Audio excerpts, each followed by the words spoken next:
안녕하세요. 파상관진 홍인필 변호사입니다. 오늘은 면책 불허가 사유 중 혹시 채권자 이의 때문에 걱정하시는 분들이 좀 있는 것 같아서 제가 이제 관제인 보고서 중에 면책 사례를 이제 보고서를 갖다가 이제 인적사항 같은 거 가리고 편집해 놓은 게 있습니다. 이게 지금 한 1800개 정도가 돼요. 이제 전자 보고서 나온 이후로는 이 다운로드가 힘들어서 다른 방식으로 하는데, 이게 이제 7599페이지인데 여기서 이의를 쳐서 한글 이의를 쳐서 이제 제가 면책 불허가 사유를 있는 거를 일단 최대한 편집을 해봤습니다. 그래서 오늘 한 8개, 한 10개 조금 안 되는데요. 그거라도 일단 먼저 한번 쭉 보겠습니다.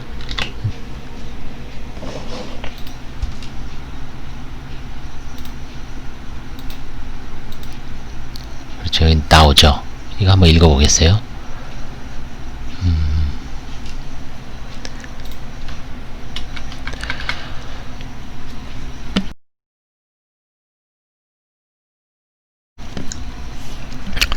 이 채권자는 어떤 걸 이의를 했을까요? 이제 보시면은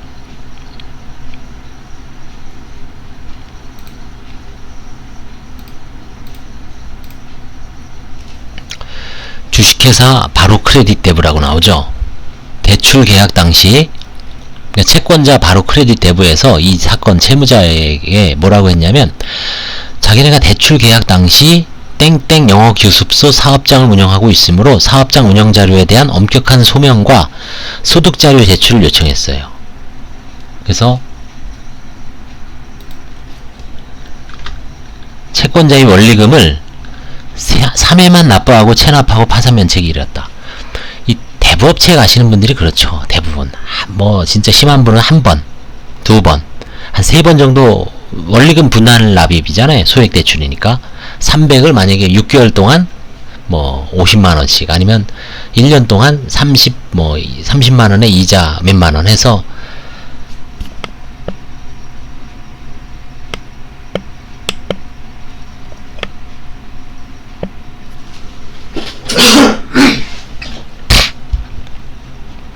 그래서 이 사건은 조사를 해보니까 특별한 문제가 없어요. 그래서 이제 면책을 허가한 사안입니다. 그럼 여기서 다시 한번 또 올라가 볼게요.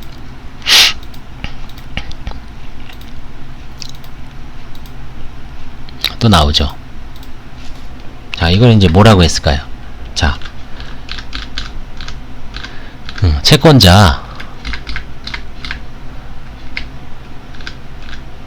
YNK 파트너스 대부가 2017년 3월 15일날 이의를 했습니다. 뭐라고? 채권자 9번 CS 홀딩스 대부의 채권을 자기네가 양수받았으므로 채권자 목록상의 채권자를 YNK 파트너스 대부로 변경해야 한다는 취지. 이건 좋은 이의죠. 이거는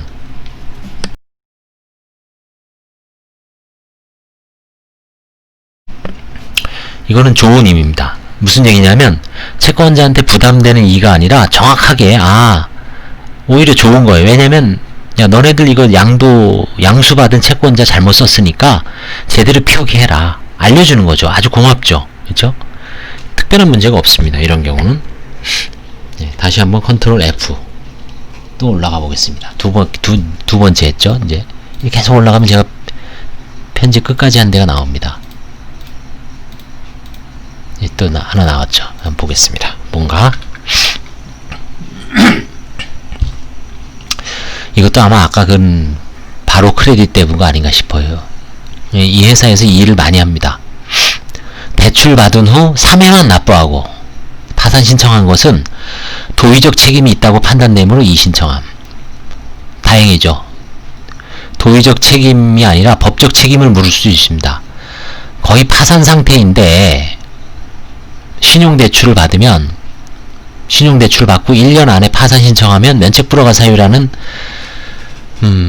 그런 조항이 있습니다. 근데 그거에 의해서 바로 면책 불허가를 내리는 경우는 없습니다. 대부분 재량 면책을 해줘요. 그러니까 불가피하게 돌려막기 하다가 들어오는 경우는 너무 이의에 민감할 필요가 없다는 얘기죠. 너무 두려워할 필요가 없다는 얘기입니다. 이런 걸만 보더라도 이 친구들도 도의적 책임만 묻지 법적 책임이라면 결국 엄격하게 면책 불허가를 해달라거나 아니면 형사고소를 해야 되거든요. 사기죄로. 근데 안 하죠. 그래서 그 부분은 크게 신경 쓸 거 없습니다. 예, 다시 한번 컨트롤 F 다시 2로 올라갑니다. 세 번째죠. 이제 네 번째 또 나옵니다.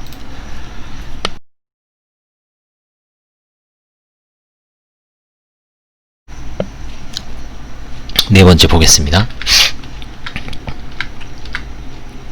채권자 땡땡땡 개인인 것 같아요. 2007년 10월 19일경 지방이죠. 뭐 경북 포항시 뭐 무슨 동 아니면 경북 경주시 무슨 구 무슨 동 토지에 연립주택 12채의 공사를 이제 했습니다. 2007년 10월 26일 같은 구 무슨 동에 다세대주택 8채의 신축 공사를 도급계약 후, 그러니까 이제 이 채무자는 도급인이었던 것 같아요. 이 채권자는 수급인이었습니다. 공사를 해주는 입장이죠.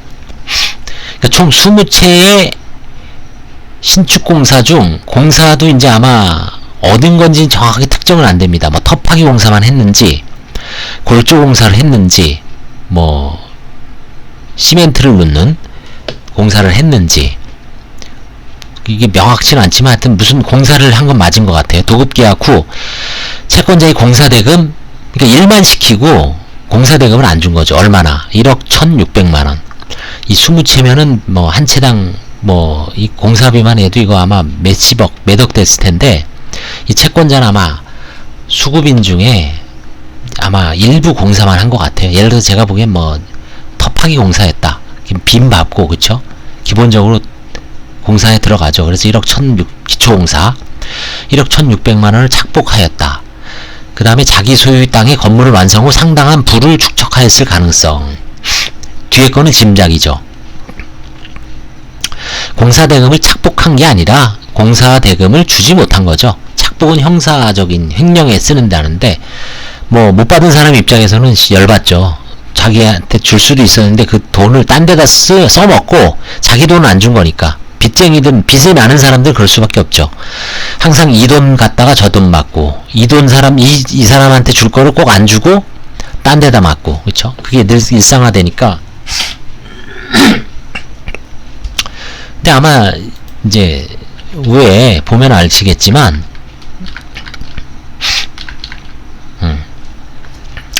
채무자 이 사건 채무자는 채권자는 경북 다세대 빌라의 공사대금이 나머지 개인 채권자는 빌라의 세입자로서 경매 처분 후 보호자와 받지 못한 임차보증은 반환 채무인. 채무자가 처남에게 빌라 신축 시 토지 취득 과정에서 명의를 빌려주었으나 모두 경매 처분됨. 결국은 채무자도 바지였던 거예요. 처남에게 명의만 빌려준 거죠. 근데 어떻게 됐습니까? 모두 경매 처분됐어요. 아까 얘기했죠. 뭐 보유하고 뭐 재산을 축적했을 가능성은 없습니다. 다 경매로 나가리가 된 거죠. 그러다 보니까 뭐 제가 그걸 조사를 안 한 건 아니죠. 조사를 했습니다. 그러니까 결국은 뭐 짐작성 2라고 볼 수 있죠. 그 재산이 채무자 명의로 남아있었으면 채무자가 굳이 파산 면책 신청을 했을까요? 아직까지 뭐 시달리고 있을 텐데, 그렇죠? 세입자 대금도 다 못 줬죠, 그렇죠? 이렇듯 이제 이 사유를 무시해도 안 되지만 너무 겁먹을 필요가 없다는 얘기죠. 차분하게 본인의 일을 해주는 변호사님을 찾아가서 아니면 사무장님하고 의논해서 하나하나 이 일을 뭐 수십 장을 써봐야 결국 핵심은 어디에 해당되는지, 법 몇 조, 아 그래? 은닉인지 설명의무 위반인지. 근데 이런 식으로 뭐 축적했을 가능성, 아 이거는 그냥 공손하게 채무자의 지적도 참 경청을 하겠습니다만 채권자의 지적도 경청을 하고 채권자에게 빚을 못 갚아서 돈을 못 줘서 참 본인도 참 미안한 마음이지만 그 이후에 다 경매 처분돼서 경매 처분된 부동산 등기부등본 다시 하나 띄어요. 하나에 얼마 안 되잖아요. 1,200원. 그쵸? 그래서 다 형광펜으로 빡빡 칠하고 포스트잇 붙여서, 그쵸? 다 경매 처분됐다. 남은 거 하나도 없다. 그 이후 뭐 관제인도 다 조사를 해서 그렇게 해서 몇 자 적어서 성의 있게 딱 냅니다. 그러면 근데 거기에 이제 묵묵부답으로 가만히 있어. 에이, 어차피 뭐 귀찮아. 그냥 귀차니즘. 그러면 쓸데없이 채권자는 또 법정에 나와서 아각되면 판사는 일단 속행을 해요. 넌 이거에 대해 뭐 답변을 안 했다는 이유로. 그럼 또 2달, 3달 넘어가요. 그럼 짜증나죠, 본인도. 아이씨, 빚은 많아서, 이분도 2억 5천 아닙니까? 그쵸? 빚은 많아서 파산 면책했는데 채권자는 자꾸 와서 뭐, 나한테 내가 재산이 있다는 식으로, 짜증성 이의를 하고, 그쵸? 마찬가지예요. 거기도 본인도 짜증나게 대응하면 안 됩니다. 차분하게, 냉정하게, 공손하고, 냉정하게 판사님한테 딱 제시하고, 관제인이 오라 그러면 뭐 들려서 명확하게만 얘기해주면 돼요. 있는 그대로. 그러면 더 이상 관제인도 조사해봐야 의미가 없으니까 냉철하게 종결 의견으로 끝냅니다. 자, 더 보겠습니다. 자, 또 나오네요. 제가 아까 다 한 겁니다.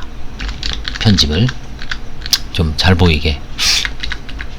자, 채권자는 뭐라 그럴까? 2016년 4월 5일날 접수한 이의서입니다. 채권자를 기망하여, 지금 이제 전자소송 때는 이게 다 쓰게 돼 있어요. 지금도 뭐 옛날도 마찬가지야. 채권자를 기망하여 악의적으로 외상 물품을 공급받고 대금을 변제하지 않음. 물품 대금 사기였던 얘기죠. 무전 주식 사기, 물품 대금 사기, 취업 사기. 사기에는 유형이 있어요. 사기라는 건 기망, 거짓말을 해서 대가를 받아내는 겁니다. 공급받고 대금을 변제하지 않음. 처 명의로 사업을 변경하여 사업을 지속하고 있다는 취지. 2014년 10월 14일 처명의 상사 땡땡땡 상사 사업자 등록증을 소명자료로 제출했습니다. 이 사람이. 자, 뭐 외상물품 못 줬다 그래서 다 사기면은, 그쵸? 그건 아니죠. 이제 기망을 했는지 아니면 불가피하게 뭐, 그쵸? 했는지. 그래서 대부분 70%는 사기가 아니죠. 채무불이행입니다. 여기서 이제 쟁점은 본인이 망하니까 처명의로 사업자를 낼 수도 있어요. 그 내는 사업이 잘 되면은 이 사람이 파산 안 들어오죠. 절대로. 잘 되면 절대로 안 들어옵니다. 왜? 뽀록이 나기 때문에. 근데 잘 안 되면 들어옵니다. 왜? 아휴, 그것 때문에 자기가 뽀록 나봐야 배우자 그거 명목상 있는 거예요. 대부분. 제대로 사업도 못하고 없습니다. 돈이. 이것도 한번 볼까요?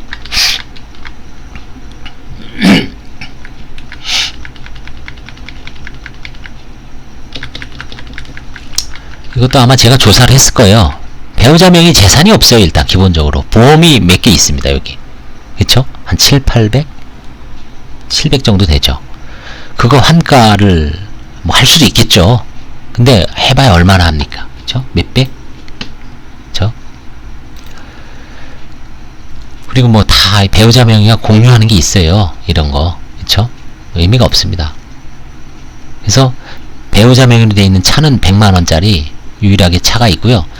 사실상 배우자는 일용직이고 채무자가 배우자 명의로 뭔가 사업을 하는 것 같은데 그 사업이 매출이라든가 이런 게 이제 유명무실한 겁니다. 그쵸? 유명무실해요. 그러다 보니까 별로 크게 그 배우자 명의로 은닉한 재산이 없어서 이것도 결국 면책이 됐습니다. 왜냐면 그 배우자 명의의 사업자 등록증에 관한 매출, 그 다음에 통장 이런 거 다 조사하거든요. 관제인이. 근데 별게 없었던 얘기예요. 그러니까 처음에는 야, 이거 배우자 명의로 사업자 등록을 하니까 이거 면책 불허가 시킬 수 있다. 위장사업 아니냐. 위장사업도 제대로 하고, 그러면 이 사람은 안 들어왔어요. 평생 그냥 본인 명의로, 아니 배우자 명의로 잘 먹고 잘 사는 게 낫지 파산 미쳤다고 들어와요? 안 들어오죠. 다시 한번 또 볼게요. 이의사유.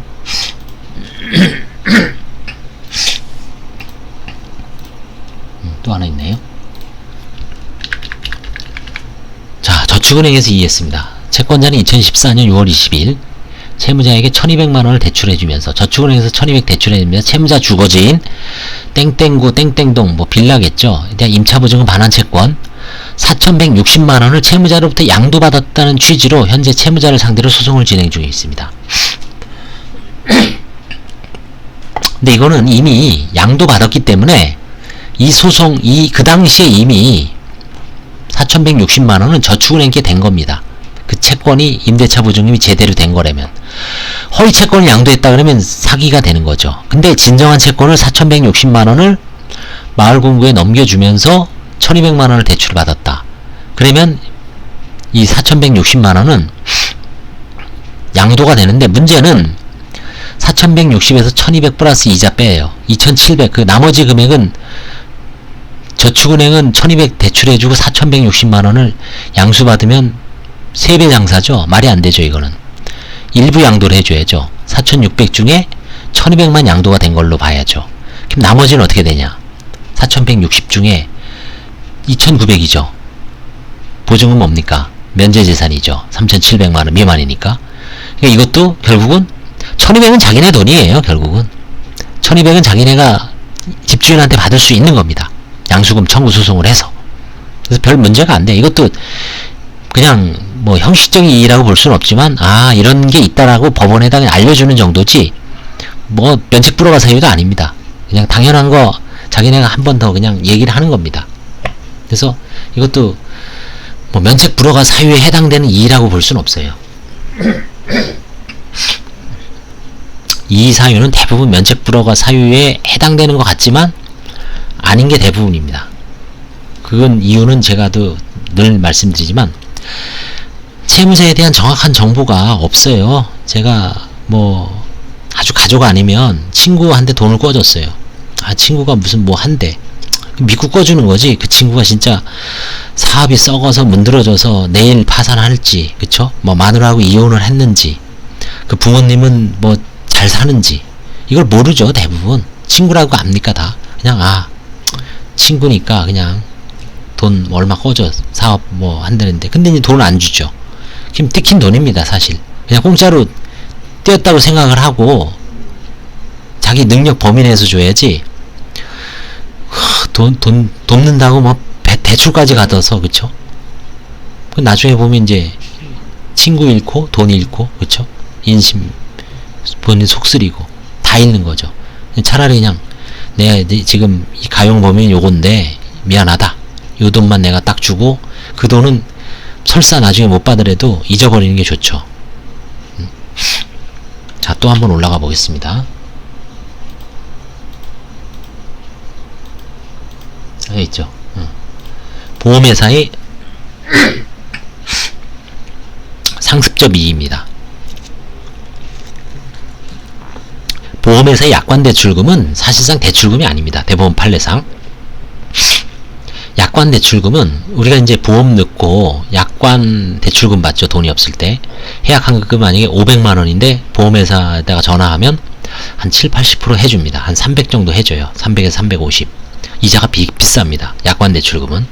왜냐면 자기네가 보장해주는 이율 플러스 알파가 있기 때문에 최소한 그 보장해준 이율 이상을 받아요. 근데 그게 대부분 옛날에는 5% 넘었기 때문에 한 7-8%, 9%까지 줍니다. 요즘같이 저금리에서도 약관대출금은 아주 고유 달러이자입니다. 사실상.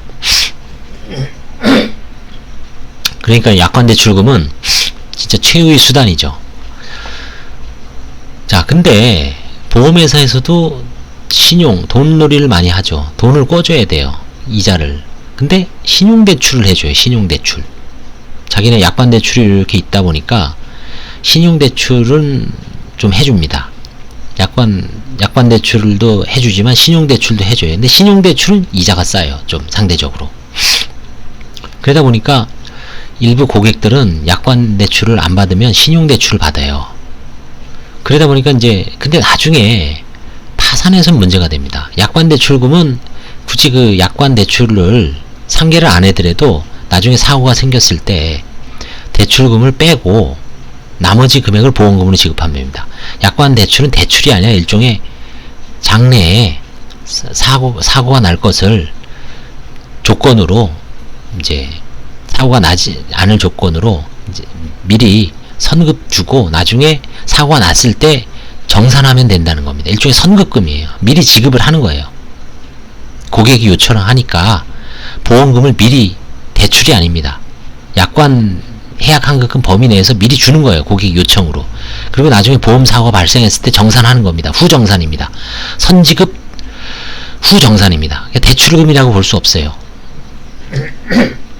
물론 이자는 내죠. 선지급금에 대한. 그러니까 이자를 내니까 대출금 비슷한 거죠. 국민들 일반 법감정으로는 대출이죠. 뭐 그게. 이자를 내니까. 근데 신용대출은 진짜 신용을 매개로 해서 보험사에서 1000만원 꿔주고 한 달에 뭐 5.7%다 그러면 6만원씩 7만원씩 받습니다. 이자를. 근데 나중에 이제 이 사람이 채무 파산했을 때 문제가 돼요. 파산했을 때 보험회사에서 이 사람이 약관대출 보험 해약환급이 1000만원에 약관대출금이 해약환급금이 700이 있어요.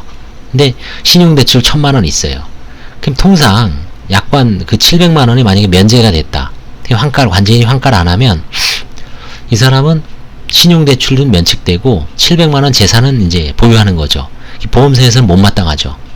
저거 그냥 해약을 해서 자기네 신용대출 갚으면 되는데 근데 신용대출만 갚을 수는 없죠. 왜? 그럼 파산관제인 줘서 자기네 채무만 갚는 게 아니라 일반 채권자들하고 같이 n분의 1로 하니까 자기네 받을 수 있는 돈이 아주 적어지죠.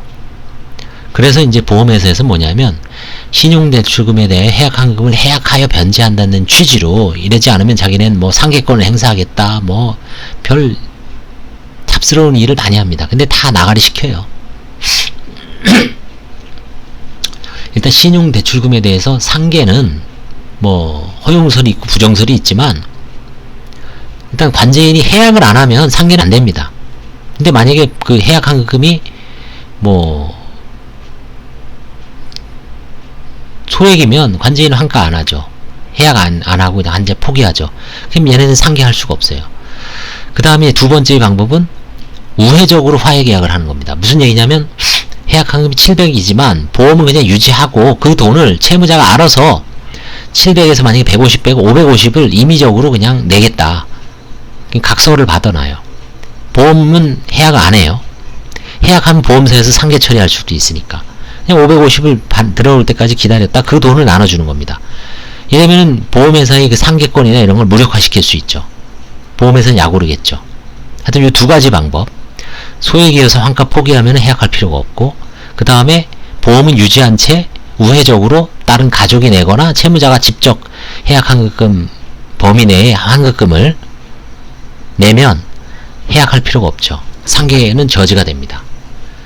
그래서 이게 한때 보험사에서 법무사 사무실에 아예 본부를 두고 계속 이해했죠. 지금도 뭐 많이 하는데 뭐 그거는 제가 말씀드린 이런 식으로 처리해서 겁먹고 근데 가끔 겁을 먹고 보험사한테 가서 해약하시는 분이 있어요. 파산 선고 이후에. 뭐 그거는 어쩔 수 없이 넘어가는데 절대 그러실 필요 없습니다. 그 보험이 만약에 자녀나 본인한테 꼭 혜택을 받아야 되는 보험이라면은 참 아깝잖아요. 그쵸? 그때는 관제인을 찾아오셔서 관제인이 만약에 그 보험을 환가한다 그러면 자기가 일정 정도 돈을 내고 보험을 유지해 주십시오라고 부탁을 하거나 요구하나 그 다음에 아니면 이거는 관제인이 소액이면 환가를 안 해요. 한 200-300 범위 내에선. 그러면 굳이 겁먹고 해약할 필요가 없습니다. 다시 한번 올라가 보겠습니다. 2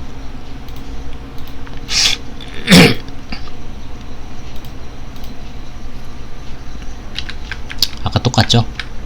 생명보험 주식회사 2015년 9월 14일 제출했습니다. 현재 채무자의 대출 한 건 515만 원이 있는데 이건 뭐냐면 신용대출이에요. 해약환급금 52만 원이 있으니까 이제 상계권을 주장하고 있습니다. 관제인 의견은 뭐냐?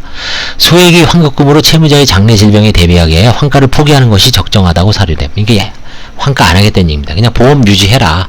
이 52만 원 해약을 해서 보험사가 상계를 해버리면 채무자는 보험회사는 좋죠. 자기네들 이제 최소한 515만 원 면책되지만 50만 원 갖고 상계할 수 있으니까. 근데 관제인 입장에서는 아예 안 됩니다. 이거 그냥 포기하고 채무자를 위해서 넘어가겠습니다라고 이제 포기하는 겁니다. 아까하고 비슷한 취지죠. 이제 보험회사의 상계권은 의미가 없어지는 거죠. 다시 한번 또 올라가 보겠습니다.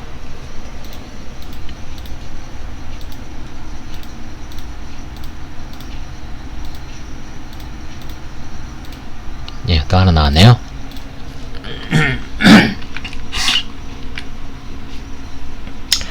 기술신용보증기금이 2015년 2월 25일 날 이제 채무자 파산해서 이의합니다. 뭔가를 볼까요? 배우자 소유의 아파트가 경매되는 과정에서 소액 임차인으로 955만원을 배당받은 땡땡땡은 홍길동은 허위 가장 임차인으로 추정되므로 면책을 허가해서는 안 된다. 허위 가장 임차인이라면 955만원을 일종의 빼돌린 겁니다. 가장 임차인을 드리는 게 뭐예요? 돈을 빼돌리려고 그러죠. 실질로 채무자 가지면서 가라 세입자를 들여서 955만원어치를 경매에서 빼먹는 겁니다. 이런 거는 면책불허가 사유가 맞아요. 근데 이 사안에서는 이제 조사를 해봤어요. 근데 누구 아파트입니까? 채무자 아파트가 아니죠. 그죠? 부인의 아파트입니다. 배우자 소유의 아파트예요. 그러니까 배우자의 면책 사건에서는 면책불허가 사유가 되지만 채무자의 면책불허가 사유는 아니죠. 배우자하고 채무자는 별개의 사람이잖아요. 그래서 여기서 제가 이 배우자의 그 관제인도 아니잖아요. 이거 부인권 행사를 못합니다. 이거는 불가능한 거예요. 그렇죠? 그래서 이거는 뭐 배우자의 그 임차인 관제인한테 나중에 문제 삼는 수밖에 없습니다.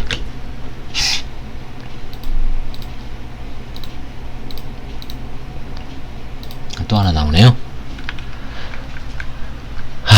이것도 이제 부부파산인데 보험회사에서 많이 이해합니다. 뭐냐면 2015년 1월 8일날 제출한 건데, 자, 채무자는 96년, 야, 이게 몇 년 전입니까? 이 당시만 해도 19년 전입니다. 채무자는 19년 전 신호를 위반하여 소외 누구누구의 차량을 충격하는 교통사고를 일으켰고, 이는 불법행위로 인한 손해배상이므로 면책의 효력이 미치지 않는다는 취지 이의신청서를 제출함. 이거는 이제 이의신청이 잘못 제출한 겁니다. 엄밀하게 얘기하면 조문적시를 잘못한 거예요. 뭐냐면 이렇게 바꿔야 돼요. 채무자는 96년 12월 20일 신호를 위반하여 소외 누구누구의 차량을 충격하는 교통사고를 일으켰고, 이는 교통사고 처리 특례법 제 몇 조에 고의는 아니죠. 또는 중과실 옛날에는 10대 중과실이죠. 지금 13대인가 중과실이죠. 사망사고나 중과실행은 위 뭐냐면 신호위반, 제한속도 위반, 보행자 보호의무 위반, 그 다음에 뭐 음주운전, 그 다음에 중앙선 침범, 그 다음에 뭐 쭉 있습니다. 법조문에 이게 한 12가지인가 13가지가 나요. 그러면 그거는 중과실이기 때문에 보험을 들어도, 종합보험을 들어도 기소가 됩니다.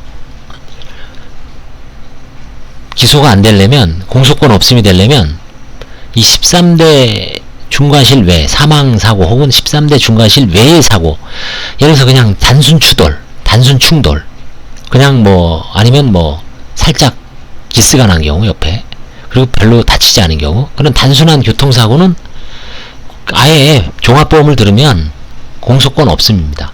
근데 이런 중과실 사건은, 사망 내지 중과실 사건은 파산법에서 비면책으로 되어 있어요. 뭐냐면 불법행위이기 때문에 아니라 고의로 인한 불법행위 아니죠. 누가 고의로 신호를 위반하겠습니까? 과실이죠. 신호는 고의적으로 위반해도 이걸로 인해서 차량을 이제 교통사고 일으키는 대부분 과실이죠. 근데 중과실이죠. 중대한 과실이죠.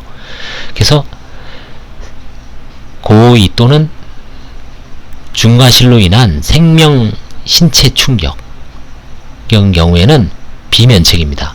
고의의 불법행위하고 틀리죠.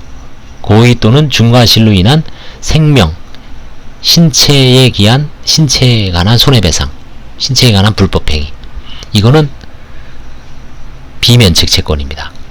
고의의 불법행위는 대표적인 범죄행위입니다. 사기치고, 남 때리고, 남 죽여서 이제 불법행위한 손해배상이다. 그런 거는 고의한 불법행위죠.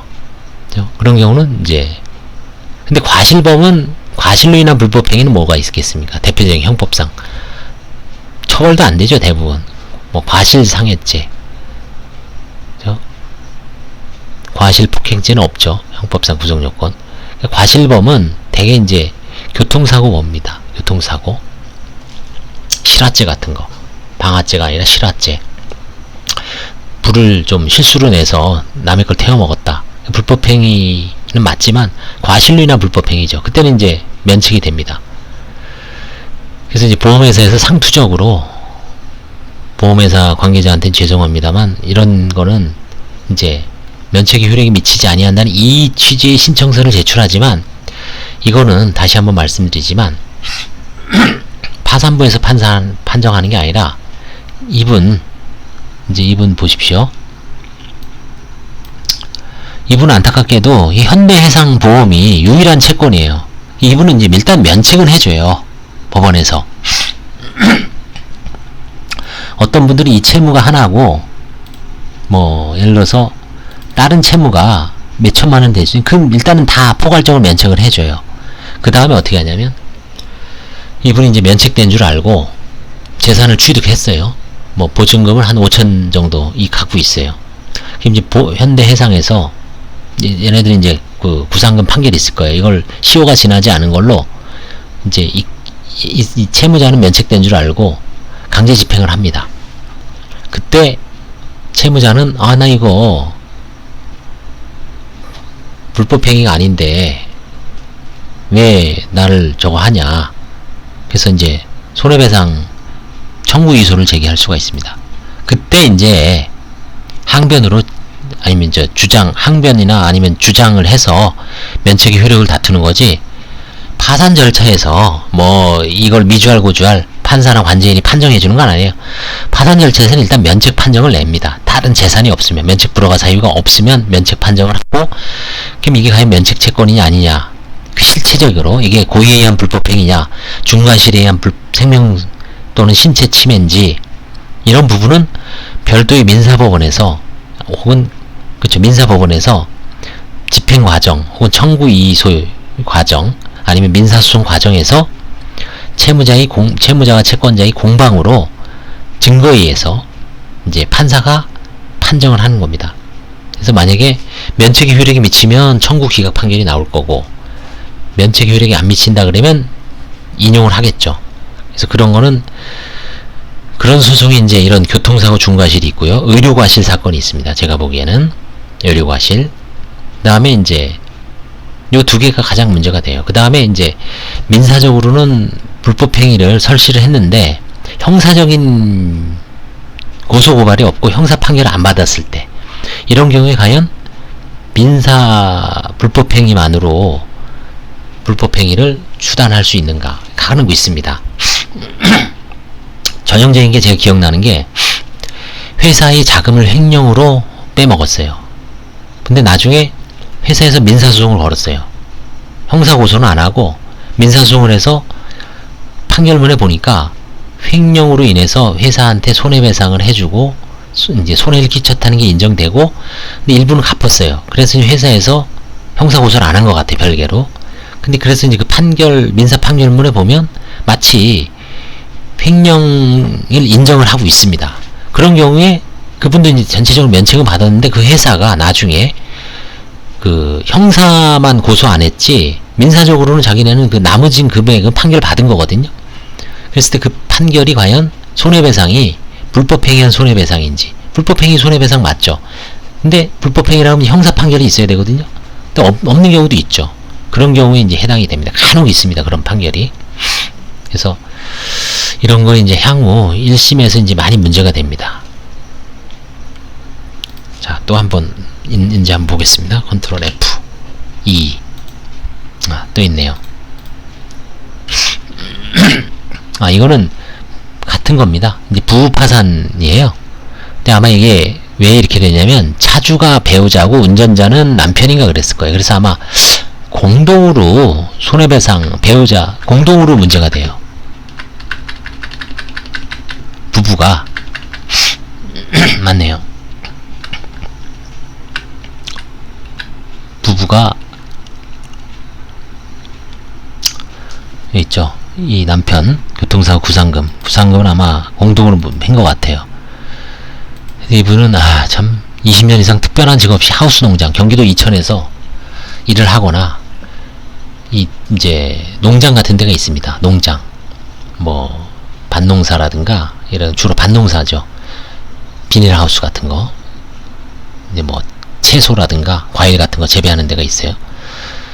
그런 데서 이제 싸게 일합니다. 저희 외국인 노동자예요. 그러니까 주는 대로 돈을 받을 수밖에 없어요. 월급도 짜죠, 그렇죠? 숙식은 농장에서 해결하고요. 그런 데서 이제 계속 희망이 없이 살았죠.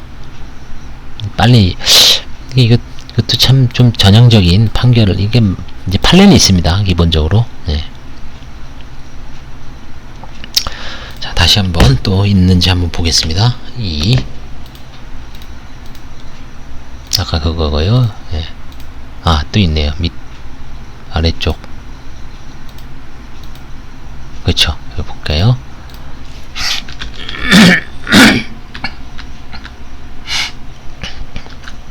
이건 서울신용보증재단 같아요. 2015년 1월 9일 제출했는데 뭐라 그랬냐면, 채무자는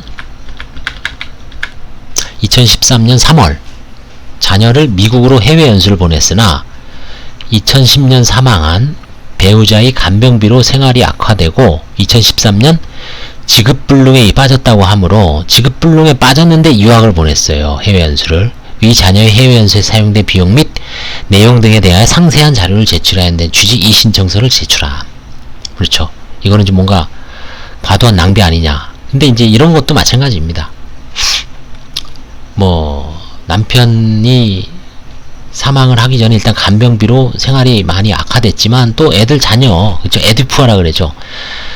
이 뭐 미국으로 해외 연수 보낸 게 또 뭐 엄청난 뭐 고급 유학이 아니죠. 해외 연수 뭐 우리나라보다 조금 더 해서 생활비 플러스 알파 정도인데, 그럼 뭐 만약에 미국에 6개월 동안 600만 원 썼어요. 낭비일까요? 그렇죠? 자기 생활 수준에 비하면 낭비죠. 근데 설사 그렇다 그래도 그런 경우에 그 소명을 잘 해주면 대부분 또 재량 면책을 해줍니다.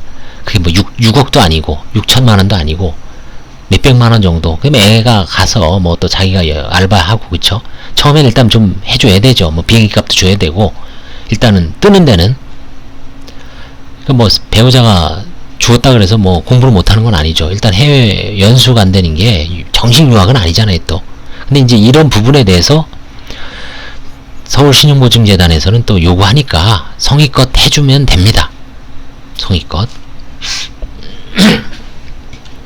자, 또 있나요? 한번 또 보겠습니다.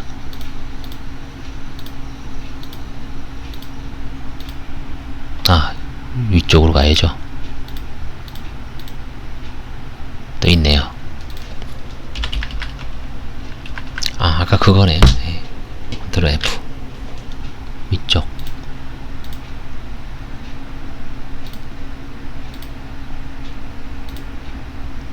그쵸, 여기 이제 보겠습니다.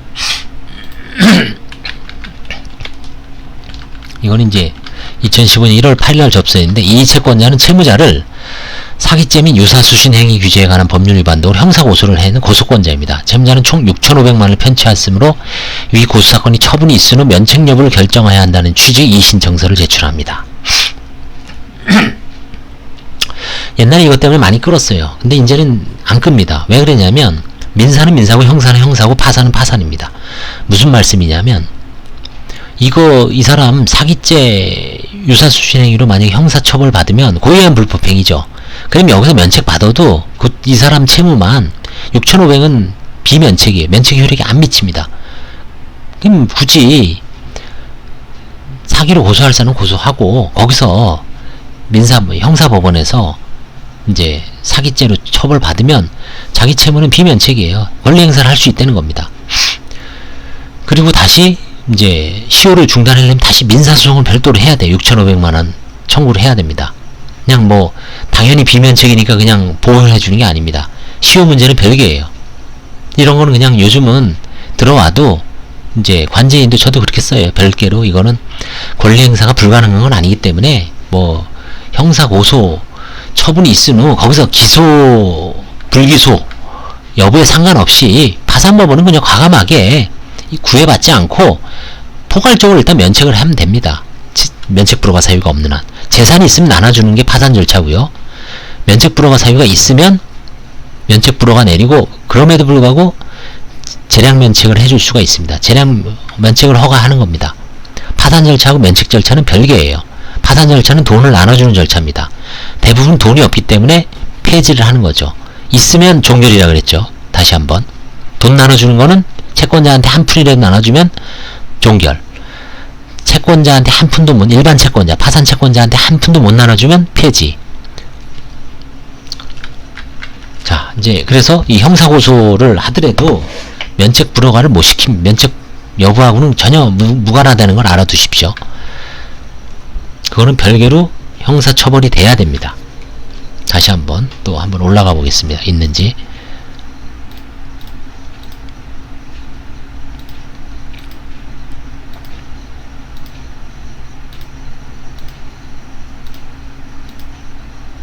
네, 이제 없네요. 이거는 다음부터 몇 페이지입니까? 4895페이지죠. 이건 다음부터 해보겠습니다. 다음부터. 그래서 이 사유를 한 10개 봤죠. 그쵸? 10개 정도 봤는데 너무 걱정할 필요가 없습니다. 이해한다고 죽을상 울상 긴장할 필요 없어요. 차분하게 하시면 됩니다. 감사합니다.